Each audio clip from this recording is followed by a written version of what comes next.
Hey team, Airmatic231 here with another video. Today talking about the W166 ML350 Bluetech. This is one of our cars in the family here, and it's got a leaky rear left airbag. So the Airmatic on this car is leaking from the rear left. It only takes about an hour for it to start sagging right onto its ass, as I call it.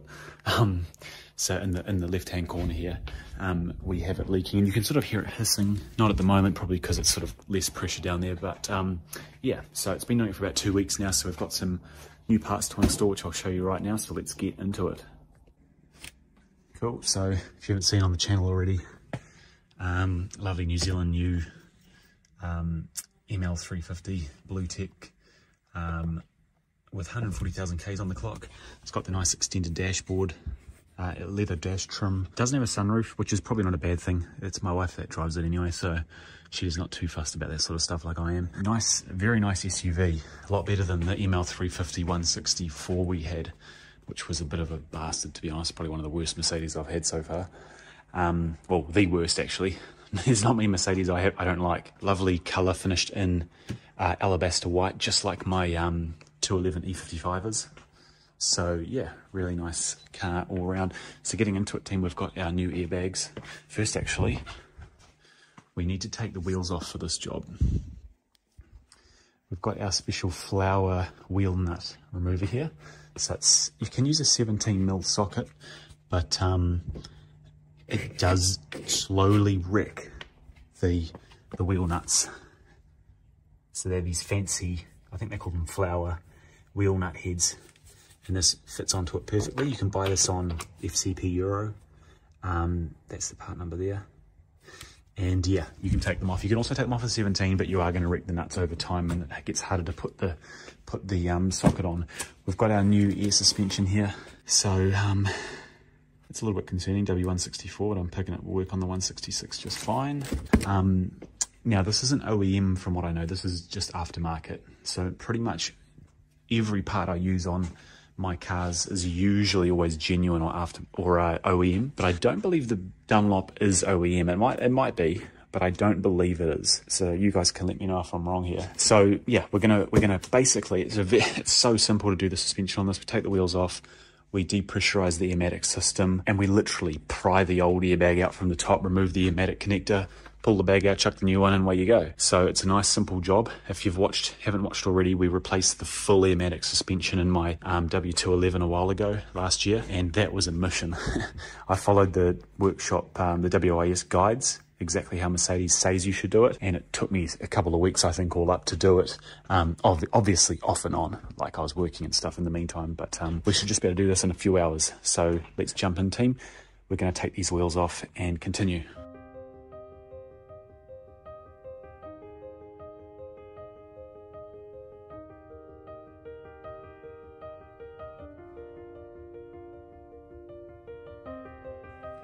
Right folks, air suspension is exposed.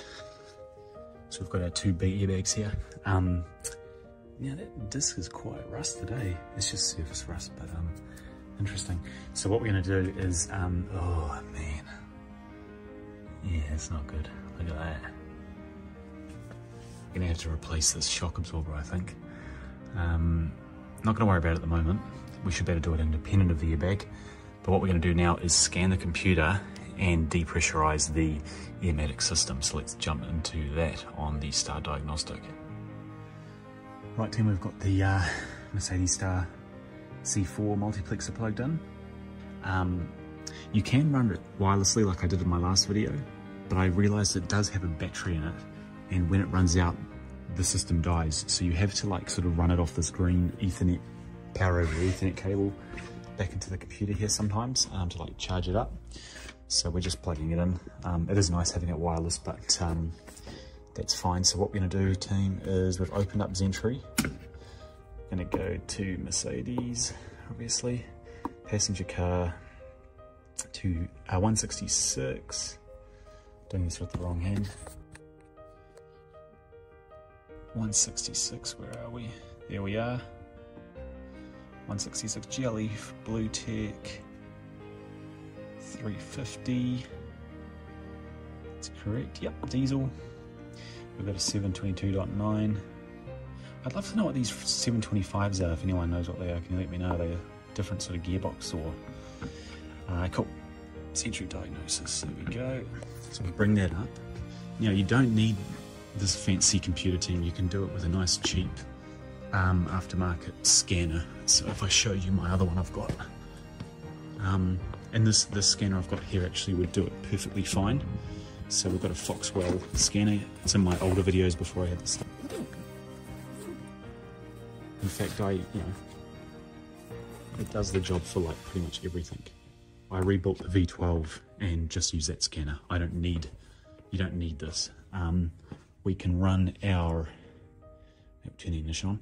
We can run our Airmatic functions easily through any other sort of good quality aftermarket scanner. But I like using Star because it really is detailed, so we can get all the info we need.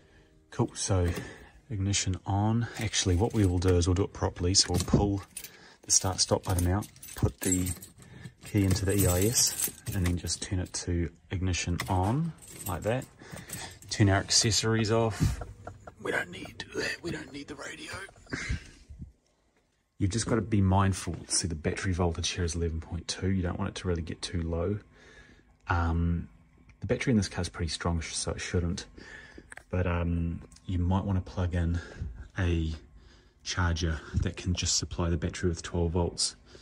So if we go team down to here, this shows us our devices on the car, or our modules. What is it? Is it chassis, I think? Yeah, ADS, adaptive damping system.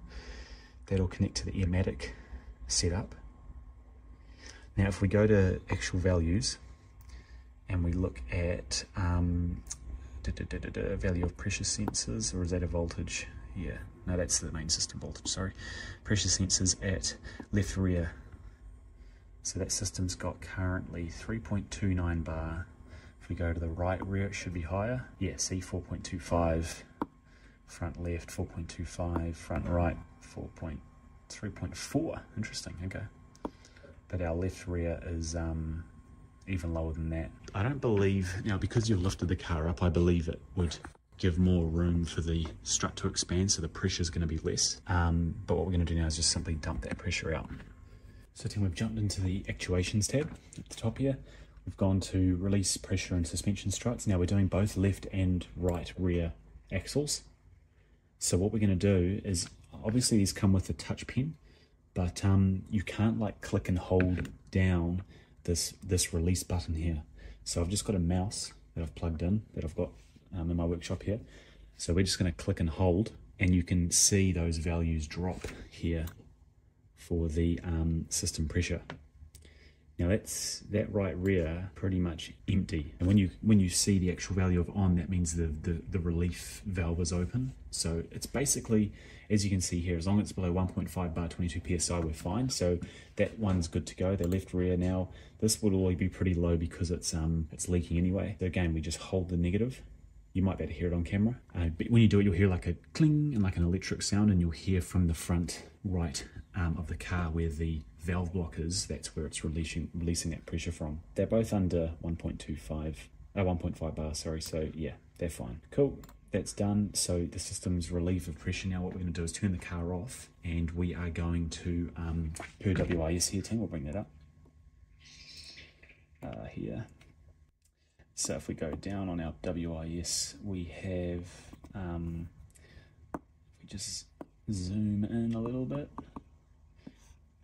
we've done the wheels, we have connected the Airmatic, and we have detached the pressure line one from air spring. We're going to do that right now. So yeah, now we're moving on to the pressure lines. We're going to release.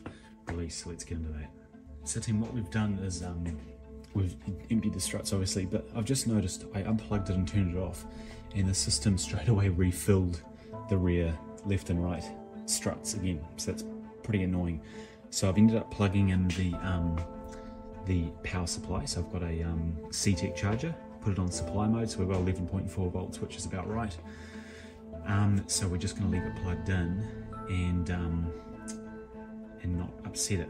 Now someone here watching, you know, tell me what else you'd do. Obviously I know I can undo the battery. The only problem with the battery is on these cars is I'm sure they're the same as the 164s, but the actual battery's under the driver's seat, so I can't be stuffed pulling all that out to just undo the negative. So does anyone know, is there a negative somewhere else? Obviously I could Google it, but I don't have time. Or is there another way to do it without it triggering the refill of the Airmatic system? I guess I could pull the relay maybe. You let me know. Otherwise, for now, we're just leaving it plugged in, and we're going to jump straight into it. Cool team, so we've lifted the car right up. There is our lines there. So we're going to take those off, and then that'll let out some more air. Then we'll be able to pull the whole thing out.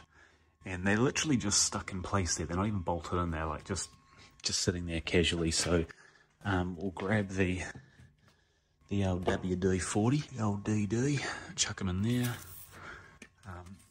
I imagine I can get some in around there. That should come out pretty easy. We're just going to spray some on Airmatic fitting there, and one on there as well, and just shouldn't need too much. Cool. So that's that. Now we're going to crack those lines, so I'll get the camera set up and you can watch us do that.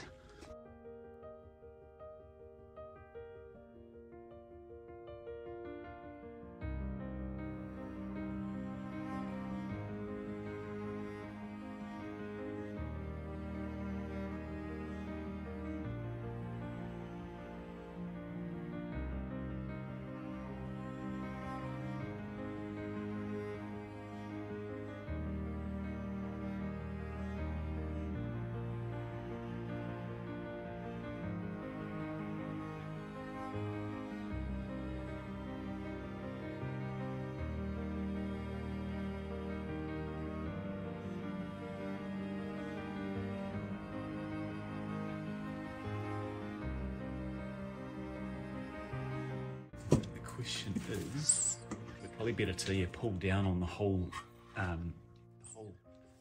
left-hand axle here and bring it out from the top. It's better. There we go. Cool. Okay. A little bit of a mush. So if we just zoom there, team, there we go. So here's our strut here. Now this one's actually fine. This one's okay. This one isn't totally munted and leaking. But you can see how they do leak ultimately. So, you know, you've got this part here that goes inside this sort of what do they call it, like a bladder. So you can imagine all the dirt, just even here for example, all this dirt here gets stuck and sticks to this. And then as you're going up and down over bumps and things like that, you're going to have all that dirt slowly chewing away at this rubber boot here, which ultimately, you know, cracks it and fatigues it, and then you're in trouble. So we're just going to protect this hole here. We don't want any dirt getting in there because the strut's fine, so we're going to clean it up and sell it. Obviously it could do probably with replacement, but it's just a nice cheap working part still if someone needs it. If they don't want to buy a new one like I have. So that one wasn't leaking and it's fine. So we're going to clean it up anyway. So the person who does get this part eventually, this will all be nice and clean and fresh. So at least it'll prolong its life more, unlike our left-hand side one, which is cooked. So we're going to pull the left one out, team. I'm not going to video that. We're just going to pull it out, and then we're going to get back into the top here and just start cleaning things up before we reassemble. So let's continue.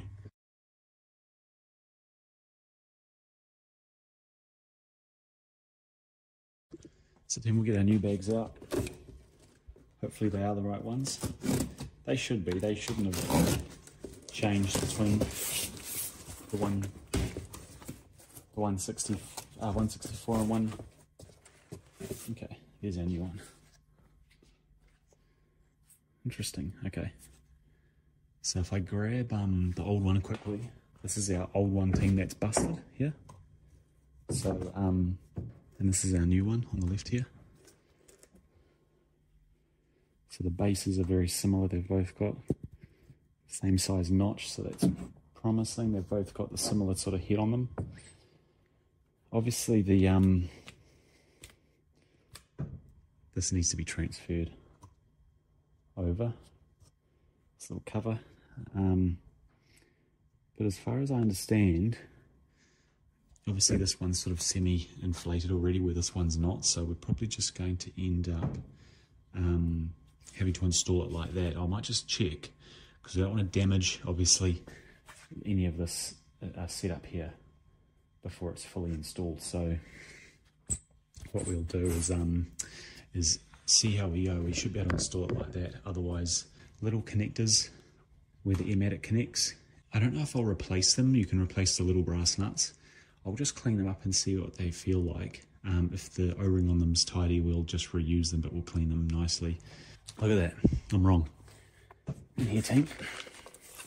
I'm not looking at all my goodies first. Got with the air fitting, screw new air fitting into replacement air strut spring before the white plastic cap that retains the... They want you to insert this on first, and then you pull this out. It's got like two little teeth, and they hold in this little tiny brass nut here. I call it a collet, obviously, at the end. We want to put it onto the new, screw it into the start of the system before we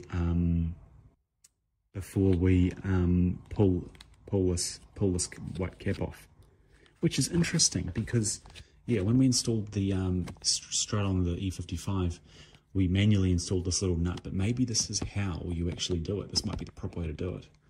The air spring is supplied with a diaphragm rolled over the piston like this. During fitting, either lower the vehicle chassis or raise the axle. Do not roll the diaphragm off the piston at any stage. Not inflate correctly. I see. Yeah, inflates with walls straight and shows no creases or folds. Perfect. Cool. So these here, team, are the little locking pins, you could say, that attach to the bottom of the chassis, bottom of the vehicle floor, and it basically slots in the top here and locks it and holds it in place. So this is all really that's holding that airbag in place. Just this little weak plastic clip, but obviously the pressure of the airbag keeps it here, you know, tightly against the car. So we've got our air fitting there. We've got our new ones of these. Obviously, when you rip them off the car, you lose all those little tabs on them. So those are the throwaway old ones. Now they also gave us a new top pad here as well, which is nice. So we'll install that. So that just locks into place on the top there. Simple as that. And yeah, so let's get to refitting our airline. So what we're doing, team, is we're just now pulling this old airline off. So I've pushed the main nut back and exposed the little collet here. And then I'm just going to get some pliers and just nip the end off. So rather than cutting more airline off than we need to, we can just cut. Oh, it's a bloody torch. We can just cut only what we need, you know? So we're not losing more airline than we need to. So back here. Actually, I say that you can actually just gently sort of pull this old collar off without having to actually without having to actually cut it. We'll do that soon.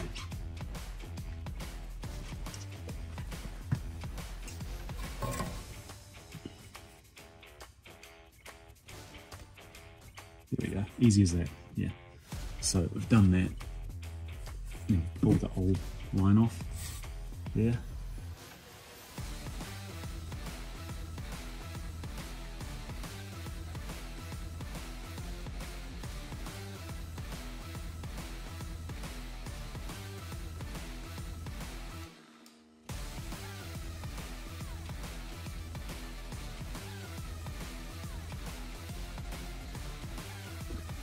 Right, team, to keep things simple, I finished doing the other side because I was a bit stuck. I had a few things to sort of hurdles to overcome. So now I know what I'm doing. Let's start fresh on this side. So first we want to make sure this sucker's on properly. That was my first mistake. I put a bit of silicone on it because I found on my 211 it would bind and it was quite hard to twist it on. There's not much grip. So I put a bit of silicone on and it definitely helps screw it on easier. I've also cleaned up the seat for the bottom of the airbag as well. So everything's all clean and ready to go.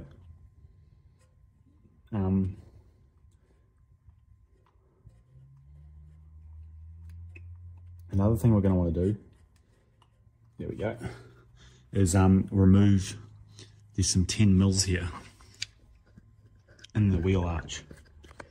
Because the bag's quite tall when it's installed, you want to remove these, this and the deep one here and the one down here, so we can just pull this out to slot the new bag in.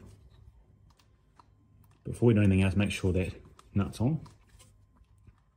And then team, will get straight into it. We'll screw our air fitting in. So there we go, that's good to go. We'll screw our air fitting in and install that bag.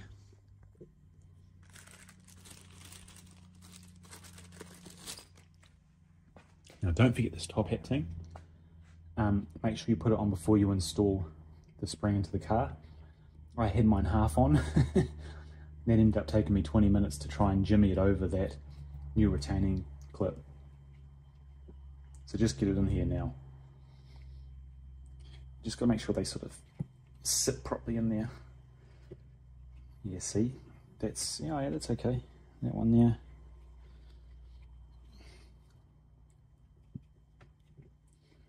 That's not bad, they're all in there. Cool. Now we'll get our,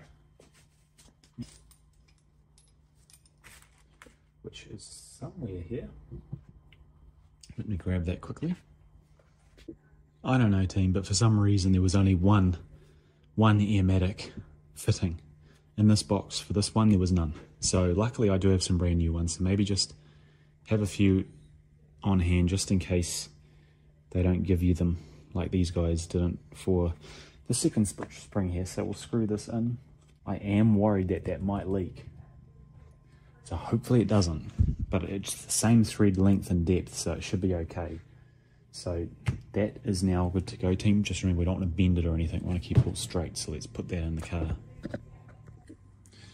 Cool, so let's go, team. So you just want to put a little bit of weight on the control arm, just to sort of get everything down there.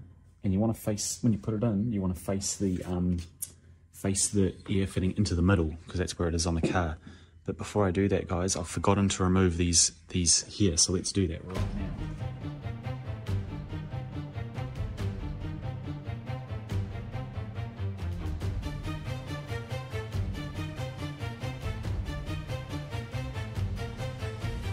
Alright, team, I'm smoked. This is a bitch, I'm sorry, but it's a bitch. So, took the covering out. Now, it goes to show you that this shock is busted. Like, it's not good. Because, you know, we got that in pretty easily pushing down, whereas that other shock's obviously still fine. It hasn't leaked.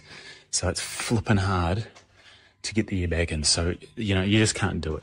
So what we've done is we've just removed the lower, as you saw in the fast frame video, we've removed this lower control arm bolt. And it instantly gave us more room to push down and get that in. Done. So if you're struggling, remove your lower shock absorber bolt to control arm, then you'll get it in. Right, done. Let's lift the car up and get these air lines fitted. And let's continue, because it's starting to, we're about 2.5 hours in now. Obviously, if I did this again, like everything we do, team, in life, obviously, once you've done it once, it's a lot quicker next time. So, you know, we'll improve. So we know what we're doing now. Hopefully you'll save time now with the feedback I've just given you. Let's lift it up. Let's put our air lines in and yeah, reinstall the lining, and we're pretty much home. Touch wood, fingers crossed. Let's continue.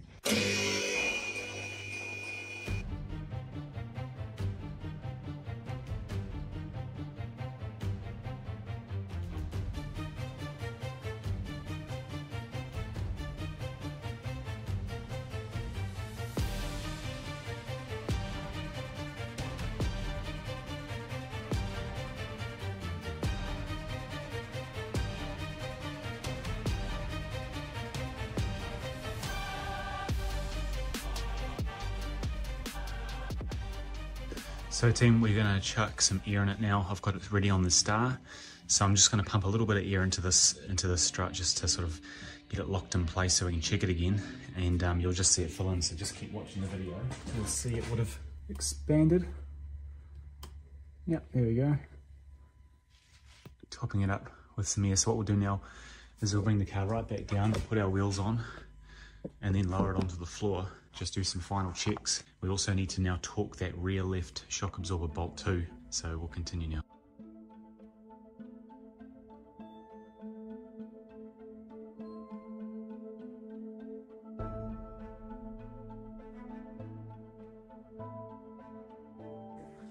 Cool team, so just back on wheels on.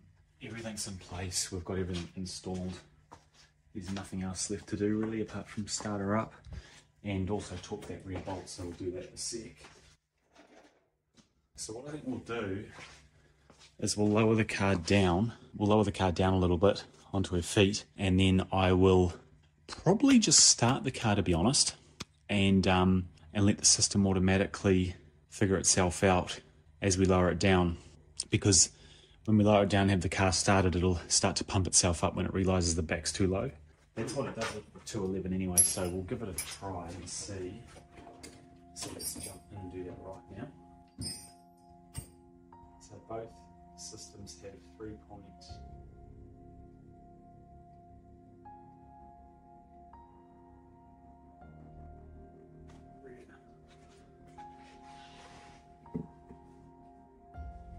Right, let's preload.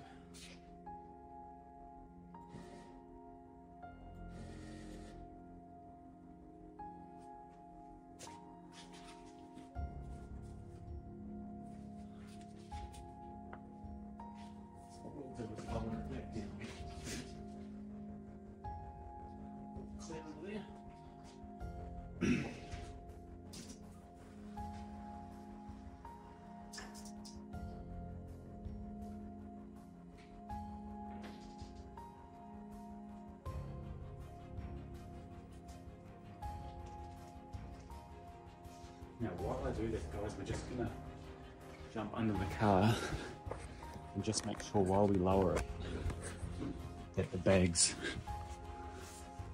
sit properly. Yep, they're still straight. And this side here as well. Yeah, they're still straight down there. So I'm just going to start the car, and I might even just come out of... Oh, no, we'll just go to actual values. Sorry guys, I'm looking at the screen rather than the camera.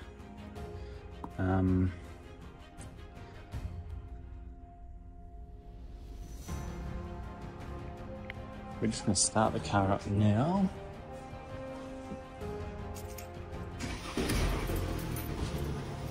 Cool.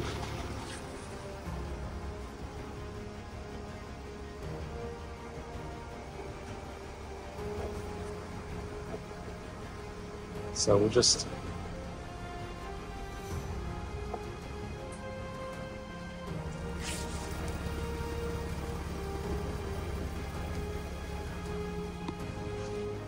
let it reinflate itself.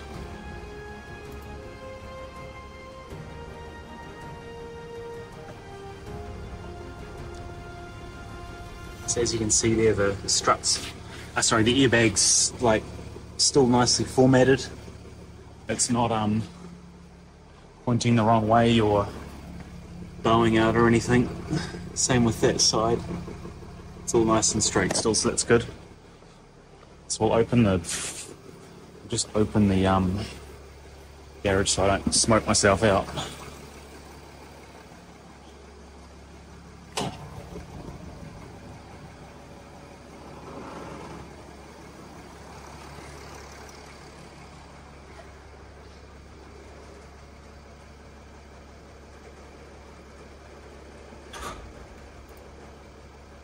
See, I've done this wrong, guys. I've jumped in here and started the car with the multiplexer plugged in, which I probably shouldn't do. I'm trying to learn how to do it all properly.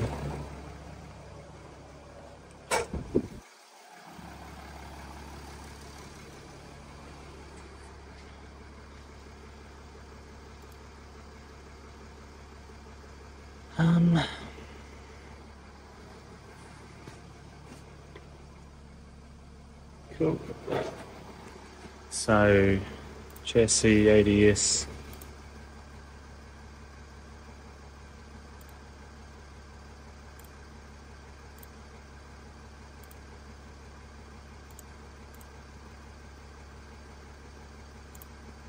Diff rear. Right rear.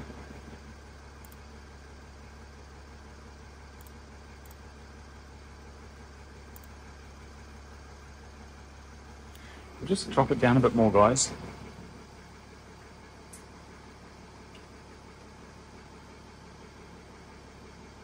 There we go, now it's starting to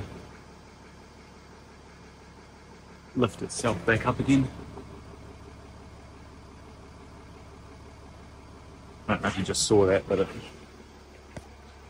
wanted to raise itself.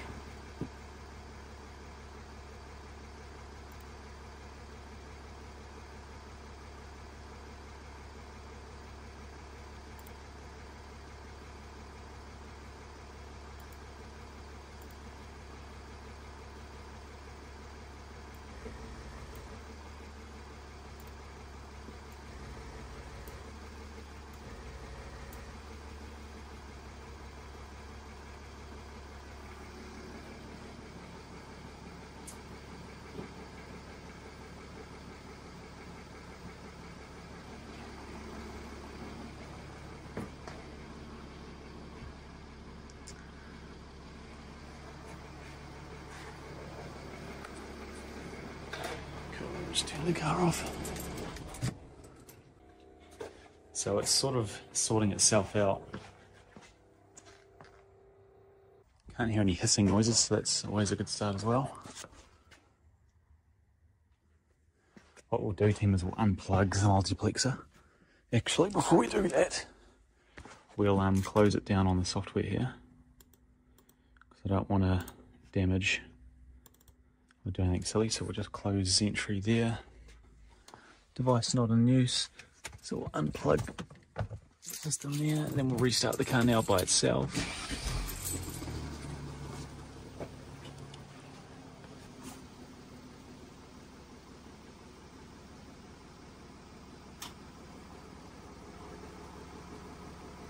And it should sort of lift itself up. You can hear the system running slowly in the background. Usually it pressurizes the central reservoir, then it comes into the comes into the struts themselves. It'll distribute that air pressure into the struts. So if we lift the car up, that's better. Vehicle rising. There we go. You just see it.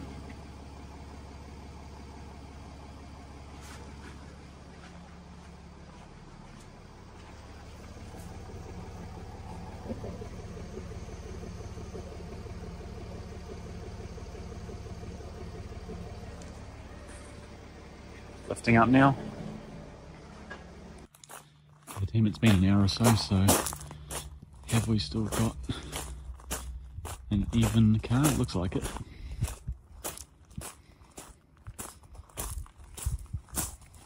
Looks good to me. We're not sagging in the corner, are we? No. Nice. Perfect. Good.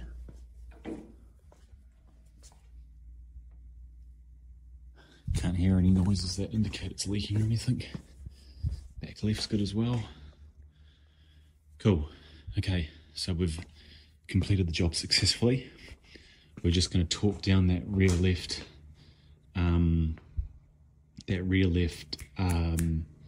shock absorber to control arm mount.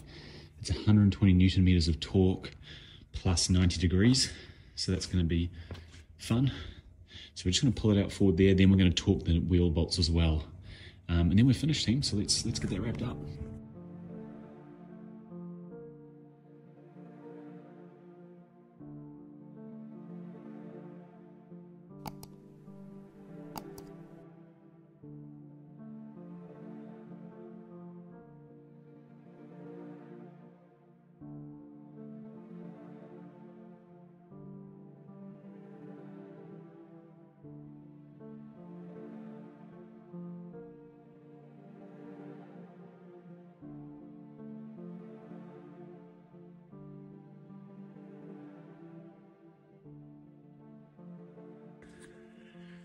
Right team, the car's been sitting for a little bit longer again. I've just been putting away everything.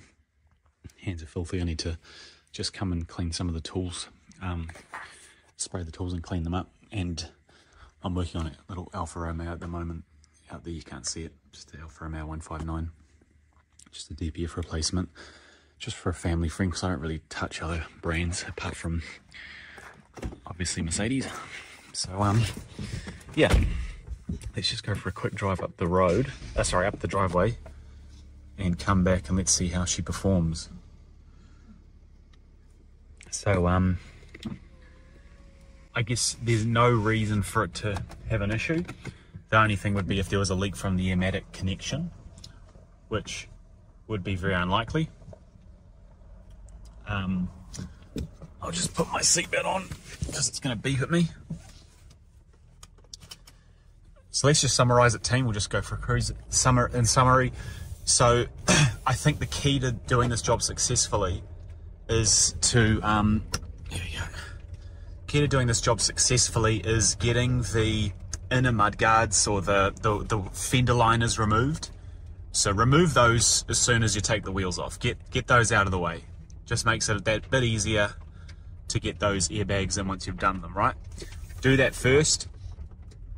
Now, when you've pulled the bags out, remember we want to gently pry on that top of the top of the body of the car that attaches to the spring, to the airbag. Sorry. So you want to just gently pry on that, pop them out, pull the old ones out.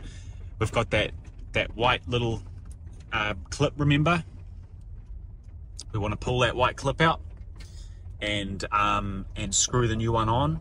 Now I used a bit of silicone grease on that one. A little bit of silicone grease will do the job.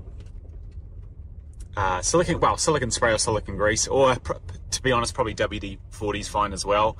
I just know silicone is a little more slippery, so I've chucked that on. They screw on nice. Screw those on. Then yeah, I guess the next big thing, in my opinion, is really, you know, we should be replacing that right rear shock absorber, but we haven't. Okay, we've got the old one in there. I'll replace it at some point. And looking at it now, it's easy to replace the shock absorbers on this car. That'll be very easy. So that's not a major. But if you've got good shock absorbers in good condition, in my opinion, it makes it pretty much near impossible to fit the new airbag in without having someone, I guess, you know, pushing down real hard on the rear axle, which is probably not really a safe thing to do, because then you're offloading weight onto one side of the car on the hoist. So that's not ideal. So yeah, drop that rear shock absorber bolt, drop that big rear shock absorber bolt, 24mm, and then it pops right down. You put a little bit of weight on it, on the control arm on the rear axle, and you can fit that new spring in. Make sure the rubber cap's on top. Make sure the rubber cap's on top when you go stick it in there, and make sure you've pre-installed that what do you call it? The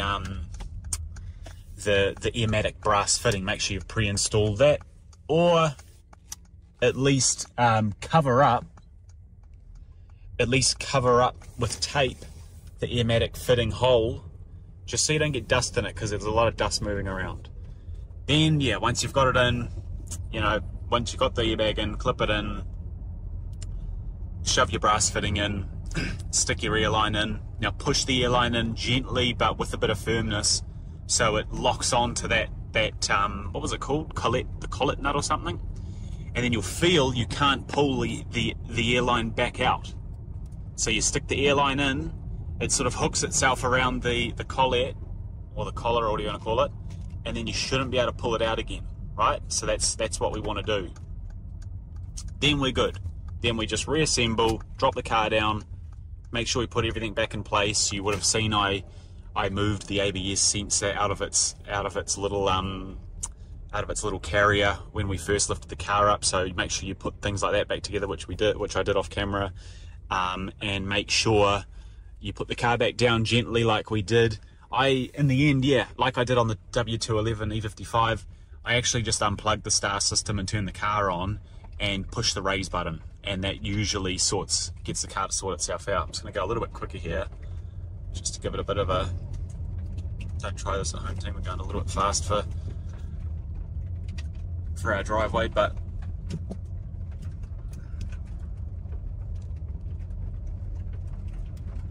handles so well. Just to put a little bit of bouncing strain on that, just put a bit of bouncing strain onto those air springs. I think she's good. We'll park her up in the garage and she's good to go. But yeah, team, drop her down. Make sure you do your wheel nuts up. Don't drive off without them torqued up. And just torque those shock absorber bolts 120 Newton meters and 90 degrees if they are Airmatic. If they're conventional, it's 180 and 90 degrees. So good luck. Good luck if you're not a bloody Hulk man, Iron Man sort of guy with massive arms, which I certainly am not. So yeah, cool. So we're chucking her in the garage by the 211 there.